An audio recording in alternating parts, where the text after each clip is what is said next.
Hello everyone, welcome back to learn with Mansi. हमारी bare act की rapid revision series में आज हम रिवाइज करेंगे कॉन्स्टिट्यूशनल लॉ। अगर आप चैनल पर नए हो तो सब्सक्राइब कर लेना, लेक्चर को लाइक कर देना। इस सीरीज का इंटेंशन क्या है ये जानते हुए जाओ कि हम यहाँ पे एक एक सेक्शन ऑब्वियसली डिटेल में रिवाइज नहीं करेंगे।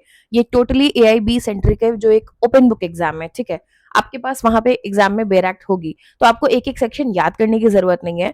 बट व्हाट इज इंपॉर्टेंट कि आपको पता हो कहाँ पे क्या दिया है, ताकि जब क्वेश्चन पूछा जाए तो आप लोकेट कर सको कि मुझे कहाँ आंसर ढूंढने जाना है, या पूरे इंडेक्स में आपका टाइम ना खराब हो। तो हम क्विकली इंडेक्स रिवाइज करेंगे यहाँ पे, डिटेल में नहीं जाएंगे क्योंकि एक एक सेक्शन को ऑब्वियसली रिवाइज करना पॉसिबल नहीं है यहाँ पे।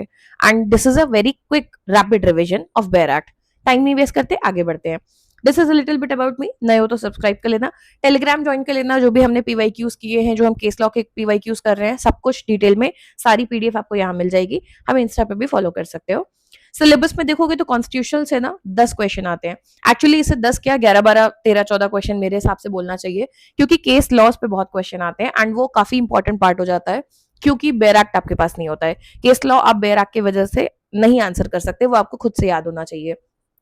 For that we are upcoming with a new series. End तक बने रहोगे, you will get the update about that also. ठीक है, चलो ओके। तो अगर हम इंडेक्स को डिटेल में देखेंगे तो ये पार्ट 1 जो है यूनियन एंड टेरिटरी की बात करता है। इसमें इंडिया एक यूनियन है, टेरिटरीज का इसके बारे में बात है। देखो, कॉन्स्टिट्यूशन में यू हैव टू रिमेंबर हर सेक्शन इंपॉर्टेंट है, सॉरी हर आर्टिकल इंपॉर्टेंट है। यहाँ पे आर्टिकल्स होते हैं, याद रखना। ठीक है, मैं कहीं गलती से सेक्शन बोल दूं तो वो आदत में आ गया है, but it's article for constitution. ठीक है, हर आर्टिकल इंपॉर्टेंट है, सबसे क्वेश्चन बन सकता है। आपके लिए AIB के पर्पज से इतना इंपॉर्टेंट है कि आपको पता हो कहाँ दिया है, ताकि आप वहां जाके जल्दी से उसे पढ़ के सॉल्व कर सको। तो पार्ट 1 बात करता है यूनियन एंड टेरिटरी के बारे में। कैसे एडमिशन और नए स्टेट्स को आप ऐड करोगे हमारे इंडिया में, उसको लेके क्या रूल्स हैं। नए स्टेट्स के फॉर्मेशन को लेके। अच्छा, formation of new state and addition of new state दो अलग चीजें होती हैं। अगर ये इंडिया है एंड ये एक फॉरेन टेरिटरी है, इसको अपने में ऐड करना is addition of new state. Versus ये इंडिया है, मान लो 6 स्टेट्स में डिवाइडेड है और इसी को हम 7 स्टेट में डिवाइड कर दें, इस स्टेट के 2 हिस्से करके मान लो, तो this is formation of new state. ठीक है, formation of new state, alteration of area boundary और नेम ऑफ एग्जिस्टिंग स्टेट, नाम बदलते रहते हैं, वो सब यहाँ सेक्शन 3 में है, सॉरी आर्टिकल 3 में। देखो कितनी आदत हो जाती है। एंड फोर्थ में बताया है कि laws made under article 2 and 3 to provide for amendment of first and fourth schedule and supplemental incidental and consequential matters. Part 2 completely citizenship based है। सिटीजनशिप से रिलेटेड कोई भी क्वेश्चन आया तो आप पार्ट 2 में आओगे कि कैसे किन बेसिस पे मिलेगी। अगर कोई पाकिस्तान से माइग्रेट हुआ है इंडिया, उस केस में क्या होगा। Rights of citizenship of certain migrants to Pakistan. ठीक है, rights of citizenship of certain persons of Indian origin residing outside India. Person voluntary acquiring citizenship of a foreign state not to be citizen. बहुत simple सी बात है, India में ना single citizenship का concept है। अब या तो आप इंडियन सिटीजन हो या कहीं और के, एक साथ 2 जगह के नहीं हो सकते। फिर continuance of rights of citizenship, parliament के पास राइट है कि वो रेगुलेट भी कर सकते हैं। तो ये बहुत सिंपल सा है। अभी आता है सबसे important part, fundamental rights. Part 3 fundamental right. किस टाइप के क्वेश्चन पूछे जा सकते हैं अगर मैं शॉर्ट में बात करूं। सिंपल क्वेश्चन ये होगा कि सेक्शन नंबर दे दिया, सॉरी आर्टिकल नंबर आपको दे दिया और पूछा उसमें किस बारे में बात होती है। फॉर एग्जाम्पल सिंपली बोल दें आर्टिकल 17 टॉक्स अबाउट व्हाट, तो आप आओगे, देखोगे, बात कर लोगे। या फिर ऐसे देख सकते हैं कि अनटचेबिलिटी के एबॉलिशन के बारे में किस आर्टिकल में बात की गई है। तो आपको क्या करना है, आपको पता है फंडामेंटल राइट्स में बात हुई है और जल्दी से आके चेक करके मार्क कर लिया। सेकेंड लेवल ऑफ क्वेश्चन हो सकते हैं थोड़े से डिटेल्ड, अंदर क्या क्या दिया है उन पॉइंट्स पे, जैसे कि राइट टू फ्रीडम में अंदर क्या क्या राइट्स दिए हुए हैं, 5-6 जो राइट हैं उनको लेके ऑप्शंस बना दिए और आपसे बोला कि चूज करो कौन सा सही है कौन सा गलत है, एक्सेट्रा। तो मोस्टली इस तरीके के क्वेश्चन काफी आते हैं। थर्ड, थोड़ा बहुत इंप्लीमेंटेशन वाले आ सकते हैं, रीजनिंग वाले। तो अगर आप कॉमन सेंस से उस टॉपिक को सोचोगे तो आप अप्लाई करके भी उसे कर लोगे। कैसे करना है वो हमने पीवाईक्यूज में डिटेल में बात की है। Fourth, case laws. Case laws fundamental right से जुड़े हुए बहुत इंपॉर्टेंट है, उनकी टेंशन मत लो। हम एक सेपरेट लेक्चर जो हमारी केस लॉ की सीरीज हमने अनाउंस की है उसमें सारे क्वेश्चंस कवर करेंगे जो पीवाईक्यूज आए हैं केस लॉ से जुड़े हुए। जल्दी से चलो इन्हें देखते हैं। Part 3 fundamental right. 12th में डेफिनेशन की बात की गई है। 13 में लॉ इनकंसिस्टेंट विद और इन डेरोगेशन ऑफ फंडामेंटल राइट। कोई भी लॉ अगर इनकंसिस्टेंट है फंडामेंटल राइट से या उनको डेरोगेट करता है तो वो ऑब्वियसली गलत होगा, वॉइड माना जाएगा। पहला फंडामेंटल राइट है राइट टू इक्वालिटी। इसके अंदर आते हैं 14 to 18। Equality before law, prohibition of discrimination on grounds of religion, race, caste, sex और प्लेस ऑफ बर्थ। अब ये भी एक पीवाईक्यू आ चुका है, यही ऑप्शंस दिए थे और इनमें से एक गलत दे दिया था। ठीक है, तो कौन सा वाला गलत है सही है ये मार्क करना है। ओके, इस टाइप के भी इजी क्वेश्चंस भी आते हैं। Equality of opportunity in matters of public employment, abolition of untouchability, abolition of titles. अब यहाँ पे एक चीज ध्यान रखना, डिस्क्रिमिनेशन नहीं होगा, प्रोहिबिशन है इस चीज का, रिलीजन, रेस, कास्ट, सेक्स और प्लेस ऑफ बर्थ। कई लोग अनटचेबिलिटी पे आता है तो उसको इसी में गिन लेते हैं, बट नहीं, अनटचेबिलिटी का एबॉलिशन सेपरेटली आर्टिकल 17 में किया है। एबॉलिशन ऑफ टाइटल क्या होता है, जैसे राजा महाराजा ये सब जो टाइटल चलते थे उनका एबॉलिशन, जो फ्रीडम के पहले थे। सेकंड कौन सा है, right to freedom, second fundamental right, ये है 19 से लेकर 22 में। Protection of certain rights regarding freedom of speech etcetera, इसके अंदर जाओगे ना तो 5-6 राइट्स लिखे दिखेंगे, वो आपको पता होने चाहिए। 20 में protection in respect of conviction of offences, कि अगर आपको कन्विक्ट किया गया है किसी ऑफेंस के लिए, इल्जाम लगाए, तो क्या क्या आपको प्रोटेक्शन ऑफर होती है। जैसे फॉर एग्जाम्पल एक मैं बता देती हूँ कि एक ही इंसान को सेम चीज के लिए 2 बार सजा नहीं हो सकती एक्सेट्रा। डिटेल में हम पढ़ेंगे, टेंशन मत लो, दिस इज पार्ट 1, इसमें हम सिर्फ इंडेक्स रिवाइज कर रहे हैं, जल्दी से एक बार गो थ्रू कर रहे हैं। इसके बाद 2 पार्ट और आएंगे जिसमें हम कॉन्स्टिट्यूशन से मेन पार्ट से गो थ्रू करेंगे, जैसे फंडामेंटल राइट्स, ड्यूटीज एक्सेट्रा, ताकि आप एक नजर उन पे भी मारते जाओ। ओके। 21 है protection of life and personal liberty, बहुत ज्यादा इंपॉर्टेंट है, इससे बहुत क्वेश्चंस आते हैं। क्यों? क्योंकि इसका स्कोप बहुत ज्यादा वाइड है। कोर्ट्स जो है अपने जजमेंट्स के थ्रू रेगुलरली इसका स्कोप वाइड करते जाते हैं, इससे जुड़े हुए केस लॉज बहुत ज्यादा आते हैं। ठीक है, तो ये आपका पढ़ना जरूरी है। 21A राइट टू एजुकेशन, इससे जुड़े हुए क्वेश्चन आते हैं, किस एज ग्रुप के लिए बात की जा रही है, क्या राइट टू एजुकेशन में आता है etcetera. 22 protection against arrest and detention in certain cases. ठीक है। Third fundamental right, right against exploitation, 23 and 24। Prohibition of traffic in human beings and force labour, human trafficking, force labour को लेकर prohibition. And 24 है prohibition of employment of children in factories etcetera. इसमें किस तरह के question बन सकते हैं, क्या एज ग्रुप है, एम्प्लॉयमेंट में क्या मना है एक्सेट्रा। इसको लेबर से कंफ्यूज मत करना, ये एक फंडामेंटल राइट में भी आता है। नेक्स्ट है right of freedom of religion, 25 to 28। Freedom of conscience and free profession, practice and propagation of religion. इसमें क्वेश्चन बनता है कि क्या चीजें अलाउड हैं, तो इसको पढ़ना अंदर जाके जब, तो अपने रिलीजन के बारे में आप प्रोफेस कर सकते हो, प्रैक्टिस कर सकते हो, प्रोपोगेट भी कर सकते हो। क्या फोर्स कन्वर्जन इसका पार्ट होगा? बिल्कुल भी नहीं, आप जबरदस्ती नहीं कर सकते किसी के साथ। इस तरीके के ऑप्शन दिए जाते हैं। नेक्स्ट है freedom to manage religious affairs. Next है freedom as to payment of taxes for promotion of any particular religion. And 28 है freedom as to attendance at religious instruction और religious worship in certain educational institution. ठीक है। अगला है cultural and educational right, इस पे भी क्वेश्चंस आते हैं। 29 बोलता है protection of interest of minorities. 30 बोलते हैं right of minorities to establish and administer educational institutions. And 31 जो है वो ऑमिट हो चुका है, कंपल्सरी एक्विजिशन ऑफ प्रॉपर्टी, इस पे भी क्वेश्चंस आ जाते हैं। अब ये एक लीगल राइट है 300A में। Constitutional fundamental right versus being a legal right, फर्क होता है। ठीक है। सेविंग्स ऑफ सर्टेन लॉज में क्या बोला है 31A में, saving of laws providing for acquisition of estate. 31B validation of certain acts and regulations। 31C savings of laws giving effect to certain directive principles। 31D omitted है। अब ये important है, क्यों? सुन लो ध्यान से। आर्टिकल 32 कॉन्स्टिट्यूशनल रेमेडी की बात हो रही है। Remedies for enforcement of rights conferred by this part, जो भी फंडामेंटल राइट आपको ये पार्ट दे रहा है, पार्ट 3 जो है फंडामेंटल राइट्स का, इसमें रेमेडीज दिए कि अगर आपका फंडामेंटल राइट वायलेट होता है आप क्या कर सकते हैं। आप सीधे सुप्रीम कोर्ट के पास भी जा सकते हैं अगर आपका फंडामेंटल राइट वायलेट होता है। इससे जुड़े हुए क्वेश्चन आते हैं रिट्स पे। रिट में बच्चे गलती करते हैं, प्लीज याद रखना, रिट कहीं भी मेंशन नहीं है डिटेल में कॉन्स्टिट्यूशन में, बट रिट पे क्वेश्चंस बहुत आते हैं। इसका मतलब है वो आपको याद रहनी चाहिए। 5 रिट्स हैं, आपको याद होनी चाहिए कौन सी किस लिए क्यों यूज होती है और कहाँ यूज होती है, उस पे बहुत क्वेश्चंस आते हैं। ठीक है। 33 क्या है, power of parliament to modify the rights conferred by this part in their application to forces etcetera. 34 है restriction on rights conferred by this part while martial law is forced in any area. अगर किसी भी एरिया में martial law लग गया है तो इन rights पे क्या रेस्ट्रिक्शंस होंगे, वो 34 में बात की गई है। 35 में legislation to give effect to the provision of this part. Part 4 आता है डायरेक्टिव प्रिंसिपल्स। फंडामेंटल राइट्स और directive principles of state policy में क्या फर्क होता है? बेसिक फंडामेंटल राइट वो है इन्फोर्सेबल है, आपका फंडामेंटल राइट वायलेट होगा तो आप कोर्ट जा सकते हो कि देखो देखो मेरा राइट वायलेट हो गया, और कोर्ट एक्शन लेगा। डायरेक्टिव प्रिंसिपल एनफोर्सेबल नहीं होते, इनके लिए आप कोर्ट नहीं जा सकते।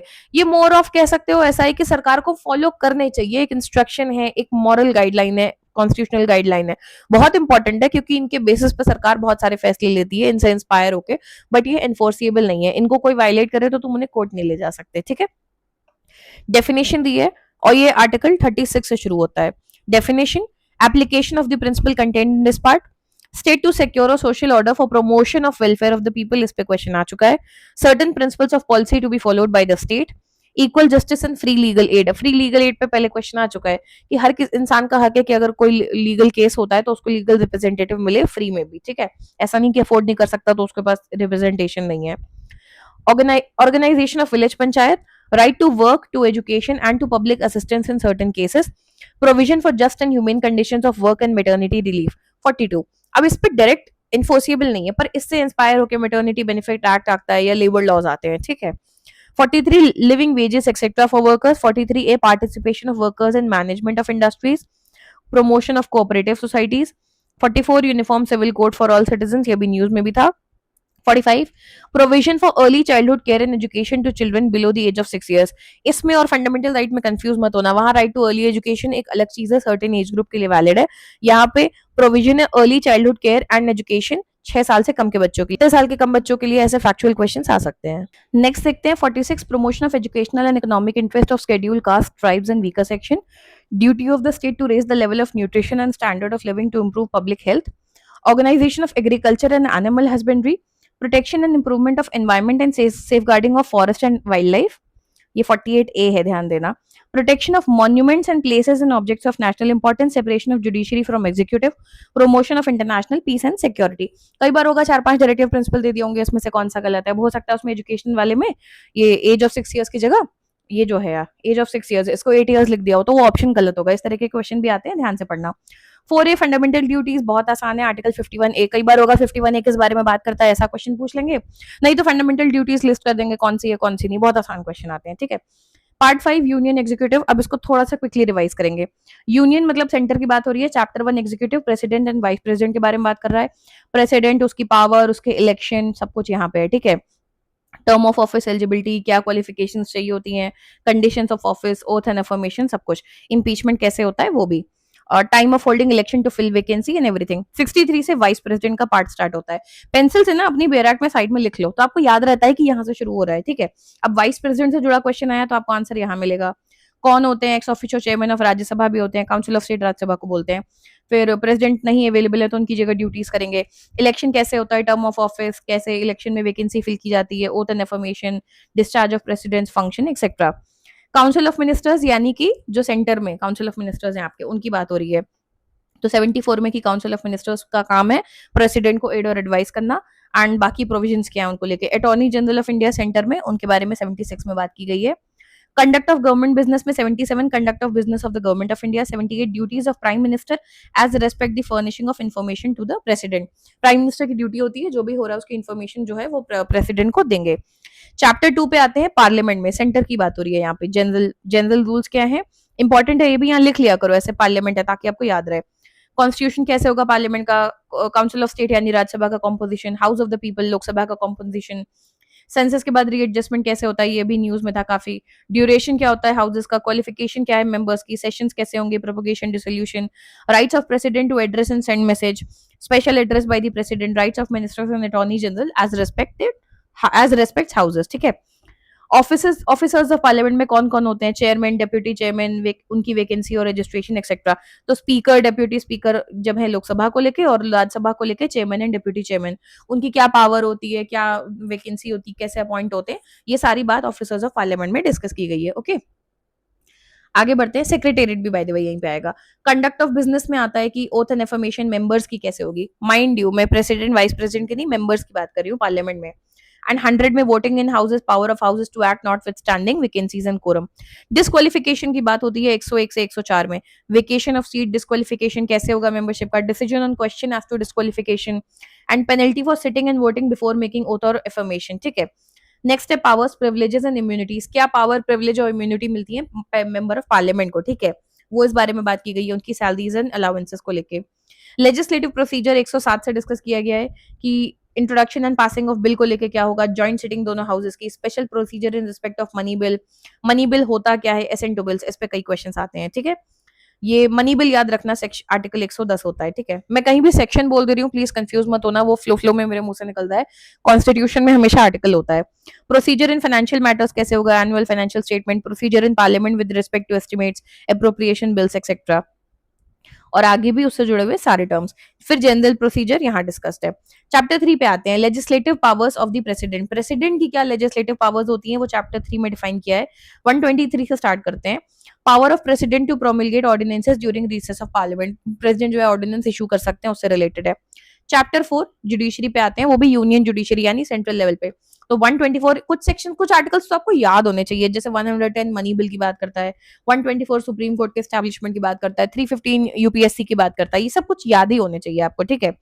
124 establishment and constitution of supreme court, 24A national judicial appointments commission, 124B functions क्या है उसके, फिर 124C power of parliament to make law, फिर 125 से जजेस की सैलरी कितनी होगी, चीफ जस्टिस जो एक्टिंग है उनका अपॉइंटमेंट, एडहॉक जजेस का अपॉइंटमेंट, रिटायरमेंट कैसे है, seat of supreme court, original jurisdiction ये इंपॉर्टेंट है, 131 original jurisdiction of supreme court etcetera. तो ये सब इंपॉर्टेंट है, इनको देखते जाना, ओके। आगे अगर बढ़े, अब एक एक सेक्शन नहीं पढ़ेंगे, बहुत टाइम लगेगा, नहीं तो आपको सुप्रीम कोर्ट और उसकी पावर से रिलेटेड क्वेश्चन आएगा तो सब यही होगा, क्या स्पेशल लीव पावर है, रिव्यू ऑफ जजमेंट और ऑर्डर्स, ठीक है, या transfer of certain cases, ancillary powers क्या होती हैं। 141 देखो, law declared by supreme court to be binding on all the court, supreme court ने कोई चीज पास करी तो बाकी कोर्ट्स के लिए अपने आप बाइंडिंग हो जाएगा। Power of the president to consult the supreme court, ये भी इंपॉर्टेंट है, 143, ठीक है। मेन की बात करते हैं। चैप्टर 5 है controller and auditor general of India, जिसको शॉर्ट फॉर्म में कैग बोला जाता है। 148 टैग की बात करता है, 149 ड्यूटीज की बात करते हैं, पावर्स की बात करते हैं, 150 form of accounts of union states, 151 audit reports, ठीक है। अब पार्ट 6 आता है स्टेट के कॉन्टेक्स्ट में, similar similar but state level पे। 152 से स्टार्ट होता है, डेफिनेशन क्या है, फिर एग्जीक्यूटिव में गवर्नर, सेम चीज है जैसे प्रेसिडेंट को लेके थी, या गवर्नर को लेके बात होगी, appointment, oath, qualification and everything, ठीक है। एंड आगे बढ़ते हैं, काउंसिल ऑफ मिनिस्टर्स, अब वहां सेंटर में थे, यहाँ पे स्टेट में होंगे, सिमिलर रोल है। यहाँ पे भी एडवोकेट जनरल स्टेट के होंगे, conduct of government business similar है यहाँ पे। तो जब नॉर्मली आप कॉन्स्टिट्यूशन पढ़ा करो ना, तो हमेशा दोनों को पैरेलल पढ़ा करो, जो सेंटर में हो रहा है वैसा ही स्टेट में छोटे मोटे डिफरेंसेस होते हैं बस। चैप्टर 3 स्टेट लेजिस्लेचर, अगेन बहुत सिमिलर होता है, स्टेट यहाँ पे लेजिस्लेचर ऑफ स्टेट और काउंसिल ऑफ स्टेट्स होते हैं, लेजिस्लेटिव काउंसिल ऑन स्टेट होते हैं, ठीक है, और लेजिस्लेटिव असेंबली यानी विधानसभा and Vidhan Parishad. Similar game होता है, कैसे क्या हो रहा है, नंबर्स थोड़े बहुत अलग हो सकते हैं तो आप ध्यान देना, क्या क्वालिफिकेशन है, कैसे अपॉइंट होता है, स्पेशल एड्रेस बाय गवर्नर, सब कुछ सिमिलर है। Officers of the state legislature, जैसे वहां पे स्पीकर डिप्यूटी स्पीकर थे उसी तरीके से यहाँ पे भी हैं, ठीक है, और वहां पे चेयरमैन और वाइस चेयरमैन थे, यहाँ पे भी वही है, डिप्यूटी चेयरमैन, सॉरी, सिमिलर है। कंडक्ट ऑफ बिजनेस सिमिलर है, डिस्क्वालिफिकेशन ऑफ मेंबर, थोड़े बहुत रूल्स चेंज होंगे, ऑब्वियसली डिस्क्वालिफिकेशन में अलग तरीके से होगा, जो लोग वोट कर रहे हैं वो अलग होंगे, है ना, वहाँ पार्लियामेंट है, यहाँ स्टेट है, वो सब चेंज होगा, बट प्रोसेस मोर और लेस सेम ही होता है। Power, privilege and immunity, state legislature की पूछा जाए तो यहाँ हो गए, सेंटर की पूछा जाए तो शुरू में दिया हुआ था।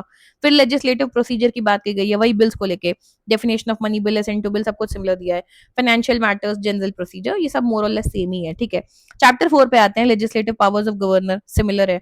चैप्टर 5 अब high court and state, supreme court की बात हुई थी तो पहले पूछा था, यहाँ पे हाई कोर्ट की बात हो रही है, 214 हाई कोर्ट की बात करता है, ठीक है।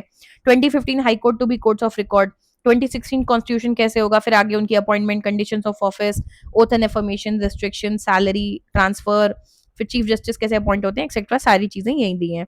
ये इंपॉर्टेंट है, इसको ध्यान दे के जाओ। 226 power of high court to issue certain writs, ये इंपॉर्टेंट है, ठीक है। आगे चैप्टर 6 सबॉर्डिनेट कोर्ट, अब सुप्रीम कोर्ट हो गया, हाई कोर्ट हो गया, अब उसके बाद सबॉर्डिनेट कोर्ट है, ठीक है, उसके बारे में यहाँ बात की गई है। पार्ट 7 ऑमिट हो चुका है।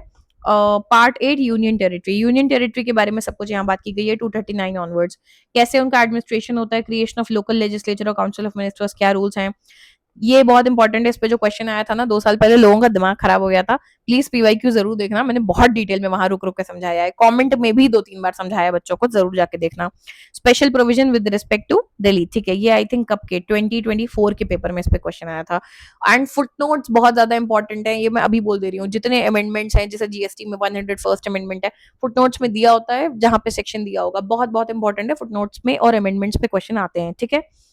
Provision in case of failure of constitutional machinery, power of administrator to promulgate ordinances during recess of legislature, etc. High court कैसे होंगे, यूनियन टेरिटरीज के फंक्शन करेंगे, 241 में दिया है। पार्ट 9 क्लियरली पंचायत के बारे में है, ये नॉर्मली काफी एग्जाम्स में बहुत इंपॉर्टेंट होता है, like UPSC and state PCS, but आपके लिए भी इंपॉर्टेंट है, जो क्वेश्चन पूछा जाए डायरेक्ट जाओगे सीधे सीधे, आपको ना फैक्चुअल क्वेश्चन पूछेंगे ज्यादातर, कि यहाँ पे इस चीज में कितने दिन का टाइम होता है, ब्ला ब्ला ब्ला, इस तरीके के, कैसे अपॉइंटमेंट होती है, तो ये सारा जो है 243, याद रखो आर्टिकल 243 पंचायत से जुड़ा हुआ है, उसके अंदर एबीसीडी करके, तो ये सारा कॉन्स्टिट्यूशन क्या है, कॉम्पोजिशन क्या है, रिजर्वेशन ऑफ सीट, ड्यूरेशन क्या होती है, डिस्क्वालिफिकेशन, पावर्स, अथॉरिटी, सब कुछ यहाँ डिस्कस्ड है। सिमिलरली पार्ट 9A 243 से लेके ये बात करते हैं म्युनिसिपैलिटीज के बारे में सिमिलर वे में, and part 9B cooperative societies, 243ZH से स्टार्ट होता है 243ZT तक, ये कोऑपरेटिव सोसाइटी की बात करते हैं। तो याद रखो आर्टिकल 243 के अंदर पंचायत, म्युनिसिपैलिटी और कोऑपरेटिव सोसाइटी आते हैं, बस सेक्शंस चेंज हो रहे हैं, वो सॉरी आर्टिकल्स चेंज हो रहे हैं। Part 10 schedule and tribal areas important है, कैसे उनका एडमिनिस्ट्रेशन होता है। 244A पे पहले भी क्वेश्चन आ चुका है, उसको जरूर देखना। Part 11 relation between union and state, legislative relation क्या होता है, तो basically distribution of legislative powers किस बेसिस पे होता है। 245 ऑनवर्ड्स इस बारे में बात होती है कि extent of laws made by parliament and by legislature of state. इसको अगर मैं आपको शॉर्ट में बताऊं तो जो भी लेजिस्लेशन पावर है यानी कि लॉ बनाने की पावर है वो कैसे सेंटर और स्टेट में डिवाइड होती है। 3 तरीके की लिस्ट होती है, union list, state list and concurrent list. Concurrent list पे दोनों लोग लॉज बना सकते हैं, राइट। तो कौन किसकी कितनी पावर है, रेसिड्यूरी पावर्स ऑफ लेजिस्लेशन जैसे 248 है कि अगर दोनों ने किसी मुद्दे पे बनाया है तो सेंटर वाला ज्यादा डोमिनेट करेगा, ठीक है। स्पेशल प्रोविजन है 246A में गुड्स एंड सर्विसेज टैक्स को लेके, तो इस तरीके की चीजें जो है इंक्लूडेड होगा। चैप्टर 2 एडमिनिस्ट्रेटिव रिलेशंस की बात करता है और आगे आता है part 12 finance, property, contract and suit को लेके। तो फाइनेंस से जुड़े हुए मुद्दे यहाँ पे हैं, जैसे 266 consolidated funds and public accounts of India and the state. 267 में कंटिजेंसी फंड की बात हो रही है, ठीक है। इन पे बहुत क्वेश्चंस आपके लिए नहीं आते हैं, कभी आ जाए तो आपको पता चलना होना चाहिए कि फाइनेंस की बात यहाँ हो रही है, ठीक है। मिसलेनियस प्रोविजन ये दिए हैं। Goods and services tax council इस पे आ सकता है 279A पे। 280 फाइनेंस कमीशन इस पे आ सकता है, इस पे यूपीएससी में बहुत सवाल आता है, ठीक है। ऑप्शंस में हमेशा, सॉरी यूपीपीसीएस में आता है। चैप्टर 2 बोरोइंग पे है, okay. Chapter 3 property contracts, rights, liabilities, obligations and suits, ठीक है, इससे जुड़ा हुआ है। चैप्टर 4 राइट टू प्रॉपर्टी, ये पहले फंडामेंटल राइट था, अब नहीं है, अब ये लीगल राइट है, कॉन्स्टिट्यूशनल राइट हो गया इधर, तो इसको भी देख के जाना। फिर part 13 trade, commerce and intercourse with in territory of India, तो ट्रेड कॉमर्स से जुड़े हुए सारे रूल यहाँ दिए हुए हैं। Part 14 services under the union and state. Chapter 1 services जो है, recruitment and conditions of service of person under union of state. Basically अगर आप यूनियन या स्टेट के अंडर सर्विस देते हैं गवर्नमेंट सर्विस में, तो उसको लेके क्या क्या रूल्स हैं, ठीक है। ऑल इंडिया सर्विसेज 312 में बात की गई है। चैप्टर 2 पब्लिक सर्विस कमीशन की बात करता है। 315 public service commission, union and state यानी यूपीएससी एंड स्टेट पीसीएस, भयंकर पेपर हुआ है 2 दिन पहले, खैर। तो उनके बारे में, उनके क्या फंक्शंस हैं, पावर्स हैं, क्या कैसे वर्क करता है, रिमूवल कैसे होता है कमीशन का, एक्सेट्रा, यहाँ बात की गई है। 14A ट्रिब्यूनल्स की बात करते हैं। 15 में इलेक्शंस की बात हुई है, कौन इलेक्शन कमीशन, कौन अपॉइंट होता है, कैसे होता है, क्या होता है, सारी बातचीत यहाँ पे है। 16 में special provision relating to certain classes, इसको देख लो। Reservation of seat for schedule caste and schedule tribe in house of people यानी लोकसभा। 330A में reservation of seat for women in Lok Sabha. 331 Anglo Indian community का रिप्रेजेंटेशन, एंड इसी तरह से schedule caste, schedule tribe state में होगा तो क्या होगा, स्टेट में विमेन के लिए, एंग्लो इंडियन कम्युनिटी स्टेट में reservation to cease after a certain period etcetera, ठीक है। और भी है नेशनल कमीशन, ये इंपॉर्टेंट होते हैं, इन पे भी कई क्वेश्चंस आते हैं, कई बार सेक्शन ही पूछते हैं आपसे कि किस सेक्शन में इस बारे में, सॉरी किस आर्टिकल में इस बारे में बात की गई है। शेड्यूल कास्ट के लिए, शेड्यूल ट्राइब के लिए, बैकवर्ड क्लासेस के लिए, और आगे भी ये सब, ठीक है।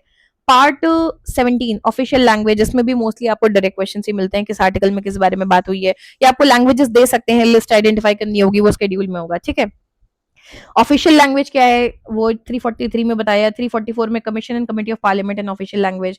चैप्टर 2 रीजनल लैंग्वेजेस की बात हो रही है, ठीक है। Chapter 3 language of the supreme court, high court, किस हिसाब से काम होगा, किस लैंग्वेज में काम होगा। एंड चैप्टर 4 स्पेशल डायरेक्टिव्स, ठीक है। पार्ट 18 इमरजेंसी प्रोविजंस की बात होती है। 352 में प्रोक्लेमेशन ऑफ इमरजेंसी, 353 में effect of proclamation of emergency. तो इमरजेंसी से जुड़े हुए बेसिकली जितने भी प्रोविजंस हैं वो यहाँ पे दिए हुए हैं, ठीक है। फाइनेंशियल इमरजेंसी सब दिया हुआ है। पार्ट 19 मिसलेनियस 361 में protection of president and governor and Rajpramukh, okay. 361A protection of publication of proceeding of parliament, ठीक है। 361B disqualification for appointment on remunerative political post, और bar to interference by court in dispute arising out of certain treaties और agreements, basic कुछ miscellaneous दिए हुए हैं।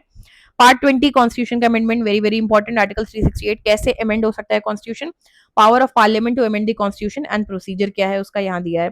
Part 21 temporary, transitional and special provision, अलग अलग स्टेट्स को लेके क्या स्पेशल प्रोविजन है वो यहाँ पे दिए हुए हैं, ठीक है। आगे भी यही दिया हुआ है। Part 22 short title commencement authoritative text in Hindi and repeal, ठीक है। फिर आगे दिए हुए हैं स्केड्यूल्स, कॉन्स्टिट्यूशन के एंड में स्केड्यूल दिए हुए होते हैं। स्केड्यूल्स एक तरीके से कॉमन चीजें होती हैं जो सारे आर्टिकल से रिलेटेड होती हैं, तो उनको एंड में डाल दिया गया कि बार बार कॉन्स्टिट्यूशन में रिपीट ना हो, ठीक है। पहला स्केड्यूल स्टेट यूनियन टेरिटरी की बात करता है। सेकंड स्केड्यूल में प्रेसिडेंट एंड गवर्नर को लेके बात होती है। पार्ट सी में स्पीकर, डेप्यूटी स्पीकर और इन सबको लेके बात होती है। फिर जजेस एंड सुप्रीम कोर्ट सब कुछ, ठीक है। थर्ड पार्ट में थर्ड शेड्यूल में ओथ एंड इन्फॉर्मेशन की बात होती है। फोर्थ शेड्यूल में allocation of seats in council of state, Rajya Sabha में सीट्स कैसे एलोकेट होंगी उसकी बात होती है। फिफ्थ शेड्यूल में provision as to administration and control of schedule area and schedule tribes, ठीक है। उसके बारे में 6 शेड्यूल में specifically Assam, Meghalaya, Tripura and Mizoram, this is AMTM, okay. 7 schedule में तीनों लिस्ट जो हम बात कर रहे थे, union, state and concurrent, detail में दी होती है। अब आपको कोई टॉपिक हो सकता है दे दें किस लिस्ट में आता है पूछे, तो आपको जाके लिस्ट में ढूंढना होगा। 8 शेड्यूल लैंग्वेजेस की बात करता है। 9th validation of certain acts and regulations. 10th schedule provision as to disqualification on ground of defection, इस पे भी क्वेश्चन आ सकते हैं, एंटी डिफेक्शन लॉ इसी से रिलेटेड है। 11th schedule powers, authority and responsibility of panchayat. 12th में म्युनिसिपैलिटी की बात हो रही है। फिर आगे अपेंडिक्स दिए हैं। देखो हमने इसे बहुत शॉर्ट में रिवाइज किया है, तो ऐसे मत सोचना कि हड़बड़ में भाग रहे हैं। आगे एक दो पार्ट्स आएंगे, हो सकता है 3 आए, डिपेंडिंग ऑन की कितना टाइम लगता है, because I don't want this to be very very long lectures. हम मेन टॉपिक उसमें एक बार शॉर्ट में देखेंगे, बहुत डिटेल में यहाँ पढ़ने नहीं बैठेंगे। क्यों? क्योंकि वो एक सेपरेट चीज है कि हम पूरा डिटेल में पढ़ाई करने बैठे हैं, ओके। हम वो अभी करने नहीं बैठ रहे हैं, प्लीज ये बात याद रखना। अभी हमारी प्रायोरिटी है कि हमें बेयर एक्ट रिवाइज करना है। अगर नीड लगती है, if you want tell me, I am coming up with 1 lecture right now इस इंडेक्स के रिवीजन का, and maybe 1 more with main topics. If you feel the need बताना, मैं एक बार पूरा कॉन्स्टिट्यूशन गो थ्रू करवा सकती हूँ, ऑल्दो बहुत ज्यादा लेंदी होगा। 10 सवाल आते हैं, इंपॉर्टेंट टॉपिक है तो मिस मत करना। पीवाईक्यू जरूर करना, चैनल पे 2014 से लेकर 2025 तक के सारे पीवाईक्यूज टॉपिक वाइज डिस्कशन जरूर लगाना। कैसे क्वेश्चन सॉल्व करना है, कैसे क्या करना है, सब समझाया हुआ है। बेराक की हमारी ये जो सीरीज चल रही है, इसके बाकी बेराक भी रिवाइज कर लेना। एंड केस लॉ की सीरीज हमारी स्टार्ट होने वाली है आज या कल में मैक्सिमम। इसमें हम जैसे कॉन्स्टिट्यूशनल लॉ है, तो जितने भी पीवाईक्यूज केस लॉ से जुड़े हुए आए थे, जो बेराक से सॉल्व नहीं होते हैं, वो हम यहाँ डिस्कस करेंगे, ठीक है। Thank you for watching. अगर हेल्पफुल लगा तो सब्सक्राइब कर लेना, लाइक कर देना, हाइप कर देना, एंड टेलीग्राम ज्वाइन कर लेना, आपको पीडीएफ वहां पे मिल जाएंगी पीवाईक्यूज के। कोई भी डाउट हो कमेंट में पूछ लेना। Stay tuned and keep watching, bye bye.